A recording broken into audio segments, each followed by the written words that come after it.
La mort de l'ego. Celui qui veut sauver sa vie la perdra, mais celui qui perdra sa vie à cause de moi la préservera. Évangile selon Luc, chapitre 9, verset 24. Dieu s'oppose aux orgueilleux, mais accorde sa grâce aux humbles.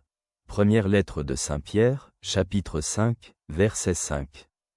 Réflexion. L'ego est une image de soi que l'homme construit tout au long de sa vie. Un sentiment de valeur basé sur les succès, les opinions des autres, le statut social ou les réalisations. Quand l'ego devient primordial, il engendre l'orgueil, l'absence d'humilité et la conviction que l'homme est le maître de son destin. Cependant, dans le christianisme, la véritable liberté vient lorsque l'homme cesse de vivre uniquement pour lui-même et s'ouvre à la guidance divine.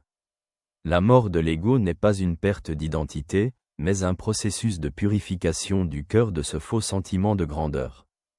C'est un apprentissage de l'humilité qui permet de voir que la vraie valeur de l'homme ne réside pas dans ses réalisations, mais dans qui il est aux yeux de Dieu. Comment apprendre l'humilité et laisser mourir l'ego? Accepter que tout ne dépend pas de l'homme, Dieu guide l'histoire et sait ce qui est le mieux. Apprendre la gratitude, au lieu de se concentrer sur ce qui manque, apprécier ce qui a déjà été reçu.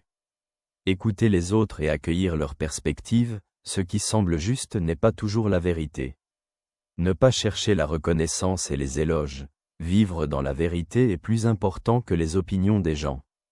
Reconnaître ses faiblesses et les accepter avec humilité. Chaque être humain est imparfait et a besoin de la grâce divine.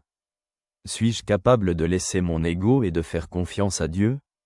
Ma valeur provient-elle de ce que j'accomplis ou de qui je suis aux yeux de Dieu? La véritable résurrection commence par la mort de ce qui est faux. L'humilité n'enlève pas l'identité, mais la purifie et conduit à la véritable liberté. Que la paix et la joie soient avec toi.